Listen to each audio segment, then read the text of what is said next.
me your hands! Get down on the ground now! Do it now! Get down!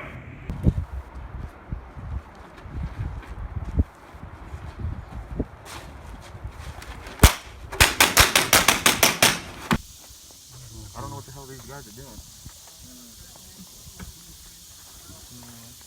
What are you guys doing? Guys, can we help you? What are y'all doing? Can we help you guys? Man, we're just about to make out. Get out of the car, man! Get out of the car! Hey everybody, Aaron Cowan, Sage Dynamics. This week's questions answered video, the question is, why should I take force-on-force training? Now, force-on-force training is kind of a blanket term that we use to describe training which takes place with simulated firearms, such as this Glock 17. This is a Glock 17 made by Sympathetic FX. And as you can see, it is, or if you didn't, you can't see, it's a Glock 17 frame converted to fire the simunitions round. What are some distinct advantages of this training system? Well, the reason this system came to be is because we have training artificialities when we talk about live fire training. If you think about being on a square range, no matter how realistic the range setup is, there's a lot of inherent, there's a lot of things that you're not going to be able to do because of the inherent risk and the inherent danger. It's a safety issue. So no matter how realistic I'm able to make a live fire training class using three-dimensional targets and certain scenarios and certain drills, it's never going to be quite the same thing as dealing with a real-life human being. In the late 70s, early 80s, the simunition system started to become a thing, and as soon as it was adopted and started to be used, we started to see that the behavior of a person under a force-on-force or during a force-on-force scenario, especially when the scenario is created correctly, didn't really mimic what people were doing on the range. So what people were able to accomplish under stress wasn't necessarily stress in a force-on-force scenario, wasn't necessarily the same as what they were able to accomplish under range stress. So at its basic level, what we're looking at is the ability with proper safety gear to take a live or near live firearm, or very realistically designed firearm, and use it against another human being, a person who's playing a bad guy or an unknown or an innocent civilian or what have you. This gun, this particular gun is the 17, and they're conversion kits for all popular duty mile guns out there. It allows a student to safely, with proper safety gear, point a gun at another live human being, which is something you're never going to be able to do safely in a live fire class. Now, that isn't where the advantages to force-on-force end, but that's certainly where they begin. The next cool thing about it is the gun functions close to how a real firearm functions. So loading magazines are the same, slide manipulation the same, trigger press is going to be the same. The only thing that's really slightly different, obviously, than the fact that it's quieter, it's actually hearing safe.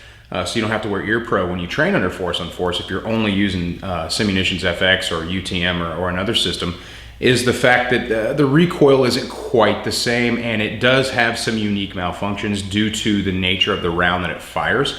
You can induce double feeds on these, you can have failure to fires, but you can also have the fragile bullet tip break, and it induces a malfunction that wouldn't obviously occur on a real gun. Other than that, it's pretty much as close as you're going to get to a real live firearm in a training environment under force-on-force. Now, for rifle specifics and for focusing on certain techniques and tactics, there are rifle conversion kits as well. The rounds do move a little bit faster. They tend to hurt a little bit more. There tends to be a higher pain penalty, but they're still inherently safe. There's still things you can do, even on the rifle side of the house, that you can't do with traditional live fire square range training. Now, getting right into the nuts and the bolts. Okay, so the guns are the same. The guns are close to real life. Okay, whatever. I can use airsoft for that, right? Well, you can. But it doesn't have the same psychological payoff as the Sympathetic's UTM FX system is. There's been a couple studies done, like Force Science Institute, and there's been some stuff written by Alexis Borhall that kind of scratch at the surface of why the force-on-force system versus some stuff that's publicly available is more beneficial, or beneficial as a standalone system, force-on-force in general. So what we're talking about, and you've probably heard me talk about this before, and you've been through a class, you've definitely heard me talk about it, is your sympathetic nervous system. Your sympathetic nervous system is your body's fight, flight, freeze, body alarm. There's a bunch of different terms for it, but it's basically the system that regulates how you perform under a threat stimulus. If your life is threatened, your SNS system is going to, or I should say your SNS, is going to help you and in some ways hinder you from being able to deal with a violent threat encounter, a potential violent threat encounter, or just a generally stressful situation in general, such as, a car accident or something like that. On a square range, it's very hard for me to activate a student's SNS. Live fire range. I can scream at him and yell at him and kick dirt in his face. That's not something I would do, but that's something other people do. That's not really going to get that SNS kicking. Under force on force, I'm going to see its activation. Talk to people who've been in real life use of force encounters. There's certain psychological phenomenons or psychophysiological phenomenons that take place. Auditory exclusion is one, and as a list. And then there's auditory or perceptual clock speed distortion and tunnel vision and visual narrowing and loss of color vision and all these factors that are all these phenomenon that can take place in a real life violent encounter. Those same things occur to people under force on force. The only significant difference, as long as a scenario is done correctly between a real life violent encounter and a force on force violent encounter, is there's no objective fear of death in a force on force encounter, whereas real life fear may become a significant deciding factor in the things that take place. So me as an instructor, I can't make a student actually fear for their life, nor should I, because there's no way to safely do that. But other than that, and I'm speaking from personal experience and the experience of other people who've been in the real thing and been through hundreds or thousands of evolutions of force on force, the difference is it's not the same thing, but it's as close as I've ever been able to experience. Now, it takes a competent instructor to develop a significantly effective scenario for force on force. It'd be very easy for me to run a class and just have guys mindlessly shoot each other, do quick draw competitions, or just let it devolve into a game, which is something I never wanted to do. I want to take a scenario and have it mimic real life as close as possible. In fact, almost every scenario I use in the various force on force classes that I teach are based on real life actual events or experiences of people I know. So again, it's not just the system. You see the companies that make force on force systems such as Simunitions FX and UTM, they're starting to relax and allow more access to the system, which is awesome. But we don't want to turn it into a training toy or a game. There has to be a value added to running the force on force system, which is why scenario creation and I say proper impetus on concepts and principles of self-defense are so important. So you're hearing me. Force on force is great. Force on force is a valued training aid.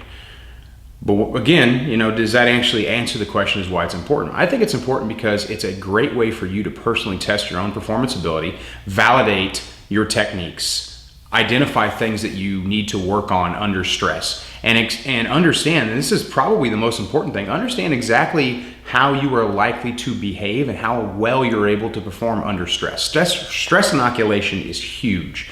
The more force on force scenarios and force on force evolutions you're actually able to do, the more inoculated you come to stress. The more inoculated you become to stress, the better you're going to perform. And that's not just within force on force, that's with anything. Look at all the studies the Air Force has done on studies for pilots. I mean, those guys are flying multi-million-dollar supersonic machines at extremely high speeds, and they're required to make extremely quick decisions, sometimes under penalty of real death.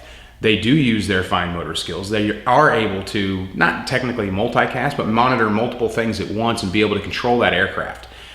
That mental state that they're in is no different than the mental state that you're going to be in when it comes to an actual use of force encounter. So if we inoculate ourselves to that stress and we go through inoculation enough, it's going to allow us to perform the same way that we're actually able to perform on the square range. Because the one thing I definitely notice in students, especially students I've had square range and force on force, is skill degradation is a very real thing. Guys that can shoot really nice shot groups on the range, and they're punching holes in paper, and even when they're moving, their shot groups are still really good. That's fine. Even me, I use three-dimensional targets, and I'm able to kind of replicate the human form a little bit better than what a two-dimensional target is going to give you. But when I get them in force on force, their accuracy does suffer a little bit, and it forces them to problem solve without any input from me whatsoever. Once I start a scenario and I've got role players and bad guys and students going, I'm pretty much hands off except for safety. I'm going to let things play out naturally. Everybody's got kind of a script, but the only thing the student knows is something is going to happen. He doesn't necessarily know what's going to happen, so he really has to treat it as a real life situation, because if he decides to just pull out his gun and shoot everybody because he's sure one of them's the bad guy, that's not how you're going to behave in real life, and I'm definitely going to penalize somebody for that. I mean, usually a penalty for behavior like that would be get out of my class, because you have to treat it like real life. If you allow force on force to devolve in a game, it loses all training value. Now, getting a little more scientific about it, when force on force, and I kind of already scratched the surface on this, but when force on force first was adopted for use, people really started using it. One of the most significant things that force on force identified is people were being trained incorrectly. So this was the time when the Weaver stance was very, very popular. I'm sure you're familiar with the Weaver stance, where it's basically asymmetrical pressure on the firearm, which helps mitigate recoil. Well, all these cops were trained with it, and then there were two studies, one study and then a study a couple years later, that basically proved that under stress, these cops weren't using the shooting stance that they were being trained in. So you had basically an epiphany in the training community that we need to get away from what people aren't going to do anyway. And of course, there's exceptions to that rule, but the general rule of thumb is go with what's natural and build your technique on top of that, and trying to force the body to do something it doesn't want to do. Because here's the dirty secret about shooting, especially with iron sights. You're already trying to force your body to do something it doesn't want to do. Think about the evolution of weapons. The firearm with iron sights is the only weapon in existence that's been predominantly used for self-defense, or in the sake of wars and combat, that forces you to focus on the weapon. Every other weapon, you focus on the threat. Human evolution, we focus on the threat.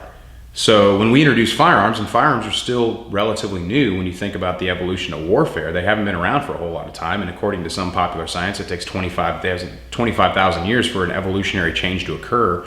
And of course, that's getting way deep into the science, but firearms are new. So focusing on those sights is new to the brain, and that's something that we haven't inherently adapted to. And that's why force on force training is so important, because on the range, I can't really force the stress level that you're going to experience under real life conditions or SNS. I can't get that SNS kicking on a square range with live rounds safely, but I can do it in force on force, and you can experience these things for yourself. I have students all the time who are like, I didn't see my sights.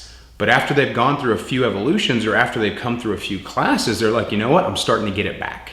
My accuracy is improving, my problem solving is improving, and I'm able to do things in real time in conditions that I'd never be able to replicate under live fire on a range with paper.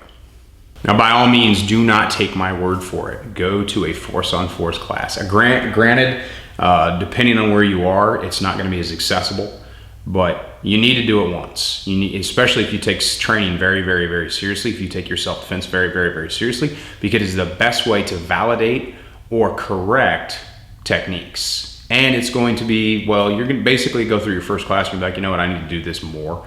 I need to do this as much, if not more, than I do live fire training. So if you're budgeting for 2017, or whenever you watch this video, whatever year's coming next, or the rest of the year, work in at least one force on force class. If you only take one class in the next 12 months, make it a force on force class. There's a lot of us out there teaching them. I'm not the only guy who teaches simunitions based training or force on force based training. So definitely get out there and take one class. Even if you're a little apprehensive about it, it's definitely going to be worth your time. And I think you'll find, I can almost guarantee you'll find that after your first force on force class, especially if it's run correctly by the instructor, that you're going to be like, I didn't know what I was missing, and now I need to rethink some of the things I'm already doing. I'm Aaron Cowan with Sage Dynamics. Train accordingly.